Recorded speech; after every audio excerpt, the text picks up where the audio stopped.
There's a version of becoming that a lot of people are quietly afraid of. Not the becoming itself. They want that. They want to grow, to expand, to spend and step into the next level. They've done the work of naming who they need to be. They've started identifying the beliefs holding them back. They felt the pull of the rubber band, and they're learning to hold it through. But underneath all of that, underneath the desire to become, there is a fear that doesn't always get named out loud. What if I grow so much that I lose myself? What if the person I become on the other side of all this work doesn't feel like me anymore? What if I change so much, my values, my relationships, my way of moving through the world, that at some point I look back and don't recognize who I used to be, or look in the mirror and I don't recognize who I've become? What if expansion means erasing? That fear is real, and it deserves a real answer. Not reassurance, an actual answer. Because the truth is, some people do lose themselves in the process of becoming. They expand outward into success, into visibility, into a version of their life that looks like everything they wanted. And they arrive there feeling more disconnected from themselves than they did before they started. And the reason that happens is not because growth is dangerous. It's because they were growing without a root system, expanding without an anchor, becoming someone new without staying connected to the core of who they already were. Today, we talk about how to do it differently, how to grow into something new and stay yourself in the process, how to expand fully, courageously, without ceiling, and still be rooted. This is the episode I have been building toward all of this theme. So, welcome back to On to Purpose Over Paycheck. I'm Troy, Master Coach, Manifestation Mentor, and someone who has navigated the tension between becoming and belonging, between growing into something new and staying tethered to who I actually am more times than I can count. We are now in our next episode, episode 4 of 5, and if you've been with me since this week's episode at the beginning, you've done some significant inner work. You named the identity gaps, you surfaced the ceiling beliefs, you've learned about the rubber band effect and started building the tools to hold your expansion. And today, the 4th episode, we are going to the question that sits underneath all of it. The one that makes becoming both necessary and frightening at the same time. How do you grow without losing yourself? This is not a simple question, and I'm not going to give you a simple answer, but I'm going to give you a real one. And I'm going to give you a framework, one I called the roots check, that I've used in my own life and with clients I work with closest, that makes the difference between expansion that is grounded and expansion that drifts. Let's build this. I want to start by being honest about what self-abandonment is in the becoming process actually looks like, right? Because I think more people imagine it as a dramatic loss of self, a sudden visible departure from who they are, and in reality, it almost never happens that way.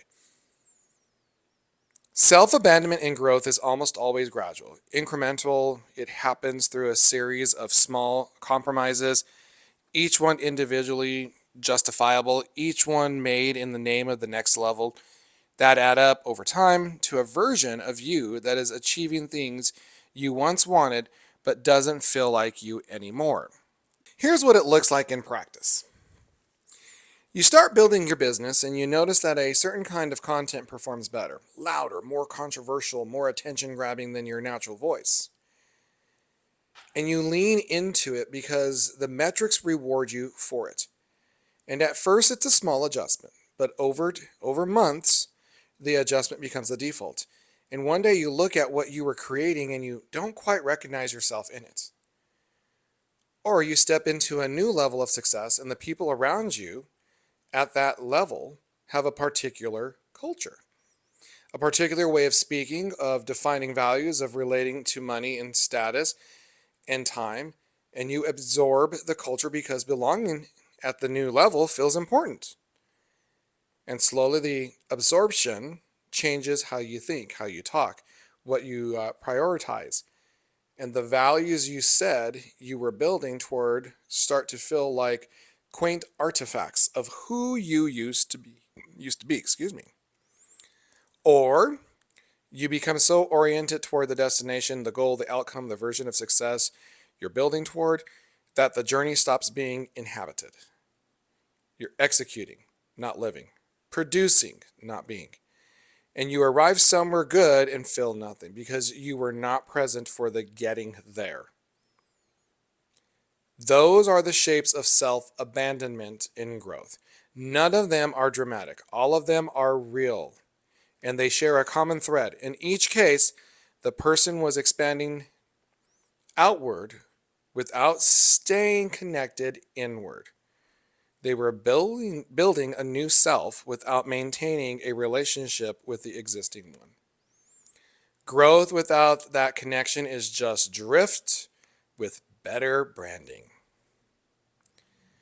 To talk about not losing yourself, we need to be honest about what yourself actually is, because I think there's a confusion here that makes the whole conversation harder than it really needs to be. Not everything about you right now is worth keeping. Let me be direct about that. Some of what you currently identify as yourself is actually just familiarity, habit, the shape you've taken from years of operating in a particular context. And those things, the habits, the patterns, the conditioned responses, are absolutely available to change. That's the whole point of becoming process. That's what the identity work is for. But underneath the habit and the patterns and the conditioned responses, underneath the ceiling beliefs and the rubber band pulls in that old story, there is something more essential. Something that is not a product of conditioning, something that is genuinely irreducible you. Your values. The things that, when violated, make you feel sick in your soul regardless of the external outcome. The things that, when honored, create a felt sense of righteousness, of being in accord with yourself, that no amount of achievement can replicate. Your character, the way you treat people when no one is watching, the standards you hold in the quiet, the kind of human you are in the ordinary moments that never get posted or recognized. Your voice, the specific way you see and make sense of the world, the perspective that is yours alone, shaped by every experience you've lived and every conclusion you've drawn. Not the voice you perform for an audience, but the one that comes out when you're fully present and not trying to be anything other than what you are. And your relationships, the real ones. The people who know you across time, across versions, across the seasons of growth and contractions. The ones who would tell you the truth even when it's uncomfortable. Those relationships are part of the core. So values, character, voice, real relationships. That is the core.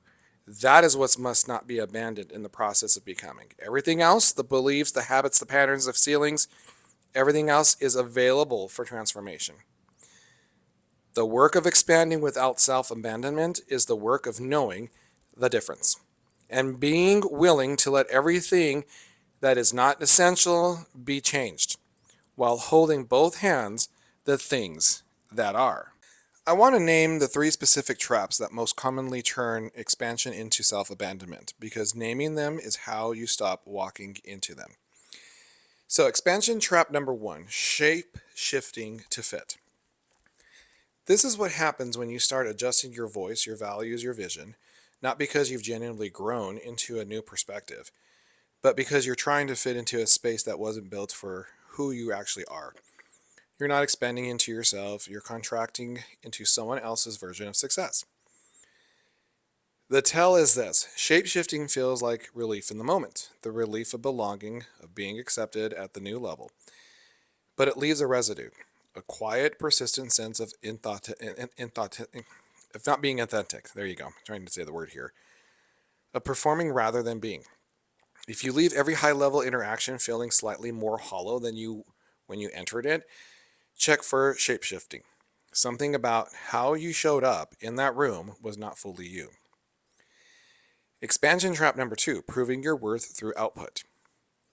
This achievement addiction, in the context of becoming, instead of building from the new identity, the one rooted in values and purpose, you're building to prove that the new identity is real, that you deserve to be here, that the expansion was earned, and the proof never arrives because the underlying belief that you have to earn your right to be here keeps moving the goalposts. The trap is that the output becomes the identity. You stop being a person who creates and starts being a creating machine. And machines don't have cores. They don't have values. They don't have voice that needs to be heard. They just produced. And producing without being is the fastest route to arriving somewhere good and feeling completely empty. Expansion trap number 3, mistaking discomfort for misalignment. This one is subtle and important. Growth is uncomfortable. The new identity is unfamiliar. The expansion territory is strange. And that strangeness creates discomfort. A felt sense of not quite right there that the mind will often interpret as, this isn't for me. This isn't who I am. I need to go back to what feels natural. But discomfort and misalignment are not the same thing. Discomfort is the feeling of the new. Misalignment is the feeling of being untrue to your core. They feel similar in the body, and they require completely different responses. Discomfort asks you to stay and breathe through it. Misalignment asks you to redirect. The roots check, which I'll give you in a moment, is specifically designed to help you tell the difference. Because if you retreat every time you feel discomfort, you will never expand. And if you push through every time you feel misalignment, you will expand into the wrong thing. So you need to be able to read the signal accurately. That's the skill this episode is building. All right. The Roots Check is a 3-question tool that I use myself and give to clients at any decision point in the becoming process. At any time you're considering a significant yes or no, at any time a new opportunity arrives, anytime you feel the discomfort and you're not sure if it's telling you to stay or redirect, anytime you feel the drift beginning and you want to recalibrate. 3 questions, simple to say, demanding the answer honestly. Question 1. Is this a yes from my values or a yes from my fear?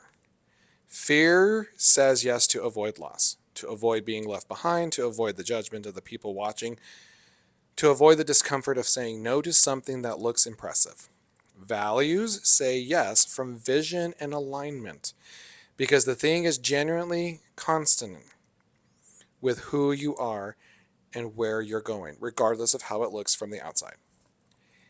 A values yes and a fear yes can look identical in the moment. The difference is in what you feel in the body when you say it. A values yes has a quality of expansion to it. Even if it's scary, it opens something. A fear yes has a quality of contraction. It tightens, a sense of going along with something rather than choosing it. Learn to feel that difference. Your body knows it before your mind catches up. Question number 2. If no one's watching, would I still want this? Strip the audience away completely. Not your clients, not your community, not your family, not the people you're trying to impress or reassure. If your choice in the moment would never be known, never posted, never recognized, never applaud, would you still make it? The question cuts through performance. It gets to what is actually true for you beneath the social layer. And sometimes the answer surprises you. You discover that you want something you thought you were doing for others, or you discover that something you've been doing for yourself was actually for an audience you didn't realize you were performing for. Both discoveries are useful. Both tell you something real. Question number 3. What version of me shows up if I say yes? And is that who I want to be? This is the identity question. Not what do I get from this, but who do I become through this? Because every significant choice shapes you. The question is whether it shapes you in the direction of your core or away from it. If you say yes to this thing, this opportunity, this relationship, this direction, what version of yourself does this yes call forward? Is it the version you described in the last episode assignment?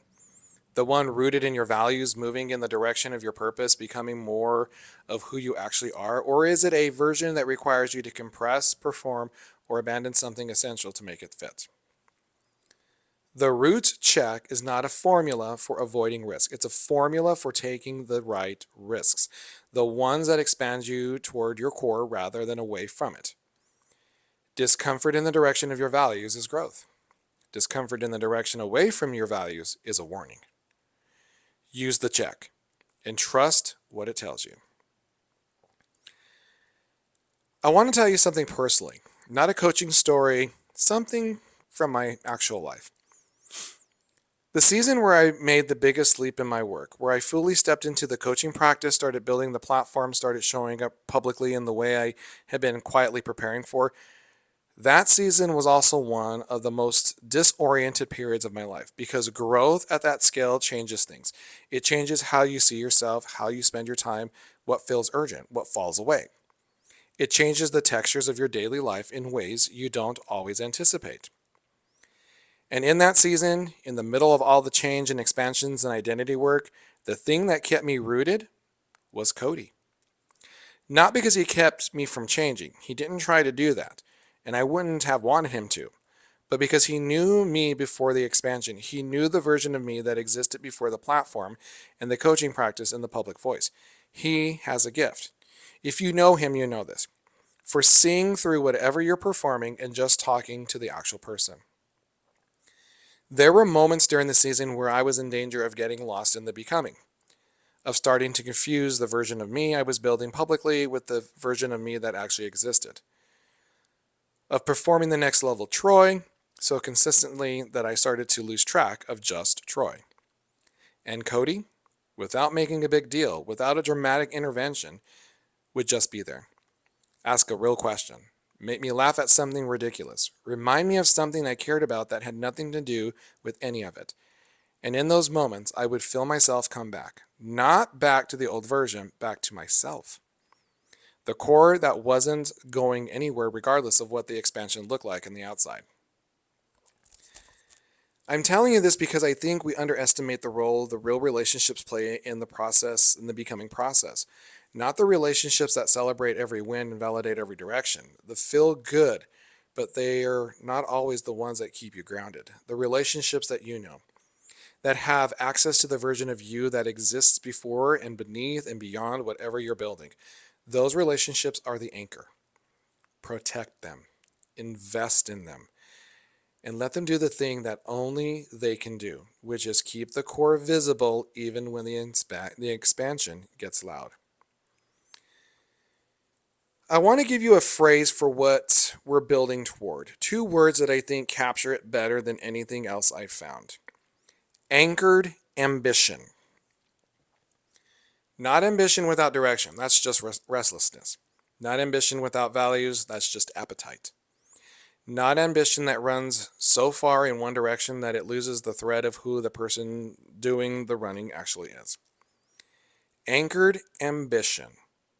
Ambition that is rooted, that reaches upward and outward from a place of deep internal security. A security that comes not from having everything figured out, but from knowing who you are at the core and trusting that the growth you're pursuing is growing toward that, not away from it. The person with anchored ambition can take big risks because they know what they're not willing to risk.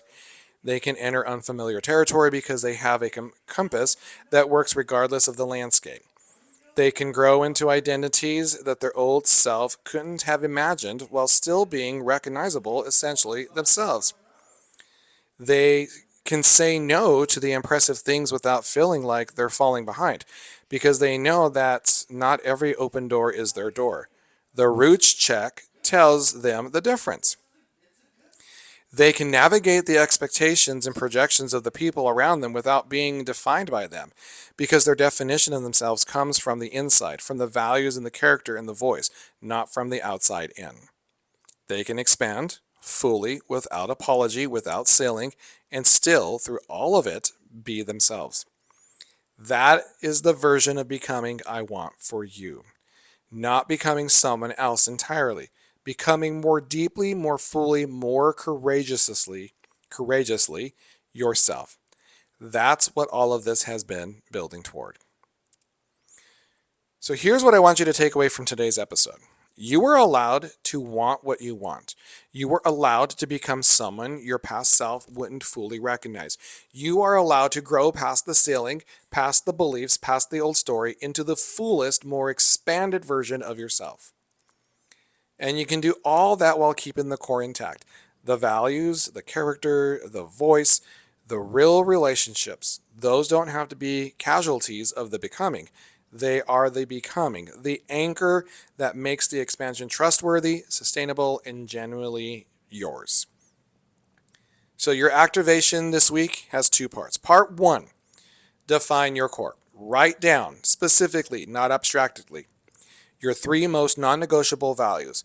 Not the ones that sound good, the ones that when you violate them, you feel it in your body. The ones that define what kind of person you are underneath everything else.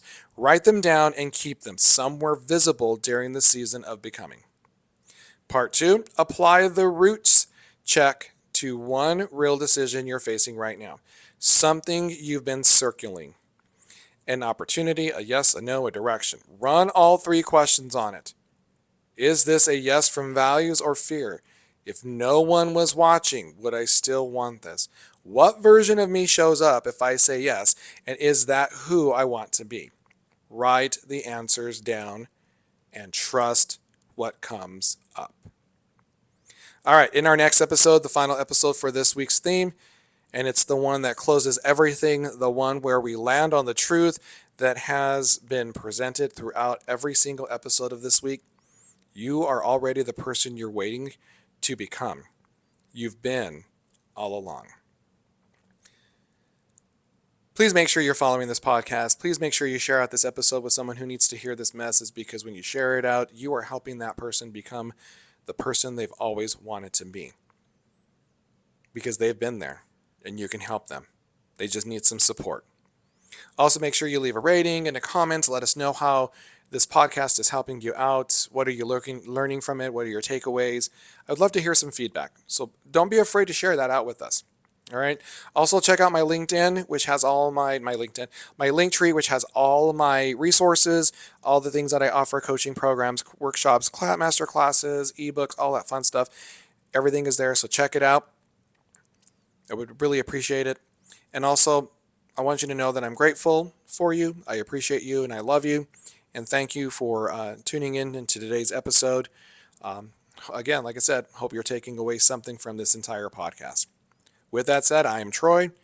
This is On to Purpose Over a Paycheck podcast. And as I always say, I will see you next time.